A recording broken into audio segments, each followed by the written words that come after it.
아이의 의사결정을 존중해 주세요. 독일의 저널리스트 요한 메츠거는 가정에서 재미있는 실험을 했습니다. 한 달치 가족 생활비를 언제 어떻게 지출할 것인지 10대의 아이들에게 맡겨본 것이죠. 일정한 생활비로 한 달 살림을 하는 것은 매우 복합적인 의사결정 과정입니다. 이 과정을 기록한 책에 따르면 아이들은 며칠을 헤매다가 곧 합리적인 의사결정을 하고 누가 그 일을 해야 하는지도 분담했다고 합니다. 사실 아이들은 우리가 생각하는 것보다 중요한 결정을 잘 할 수 있는 존재인지도 모릅니다. 그럼에도 어른들은 자신이 경험이 더 많고 배운 것이 더 많아서 아이보다 많이 안다고 생각합니다. 그러다 보니 아이를 위한다고 하면서 아이의 마음까지 결정하는 일이 많습니다. 양육자들이 많이 하는 말이 있습니다. 다 너를 위해서 하는 거야. 그런데 알고 보면 부모나 양육자들을 위한 것이 대부분입니다. 양육자가 결정한 것을 따르지 않는 아이를 야단치는 말이 바로 그것입니다. 아이를 위해 최상의 결정을 하고 아이에게 따르게 했는데 아이가 거부하면 화가 납니다. 어쩌면 그 결정에 대해서 아이가 왜 거부하는지 그 마음은 생각해 보지도 않고 받아들이지 않는 아이에게 화가 난 것은 아닐까요? 양육자가 많은 시간을 들여서 그 결정을 했으니까요.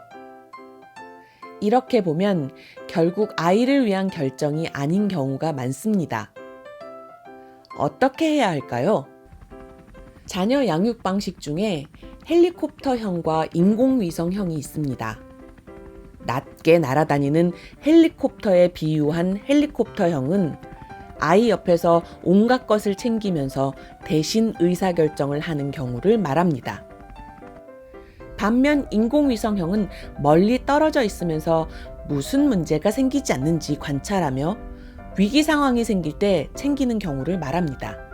자녀 대신 여러 가지 결정을 해주는 양육자들 대부분은 헬리콥터형일 가능성이 큽니다. 헬리콥터형 양육자 아래에 있는 자녀는 보호받는다고 생각하지 않고 소음, 즉 잔소리만 한다고 생각할 것입니다. 전반적으로 우리 사회에서는 가정에서 중요한 의사결정을 할 때 아이들의 의견을 들어보려고 하지 않습니다. 이사를 결정할 때 아이에게 질문해 본 적이 있으신가요? 이사와 관련해서 아이에게 물을 것은 무궁무진합니다. 우리 이사 가야 하는데 괜찮아? 다른 동네로 갈까? 아니면 이 동네에서 계속 살까? 의사결정은 그냥 되는 것이 아니라 경험적으로 배워야 합니다. 자신의 일상에 대해 의사결정을 할 수 있어야 스스로 자신의 삶에서 주인이 됩니다. 우리가 어떤 결정을 민주적으로 한다고 할 때 중요하게 여기는 것은 문제 상황에서 무엇을 할지 스스로 결정하는 것입니다. 사회생활이나 정치 활동에서만 민주주의 가치가 필요한 것은 아닙니다. 가족 구성원 간에도 중요한 의사결정을 할 때 구성원 모두가 자기 의견을 내고 의사결정에 참여할 수 있어야 합니다. 가정에서 의사결정 방법을 배운 아이는 사회에서도 당당하게 자신의 의견을 제시할 수 있습니다.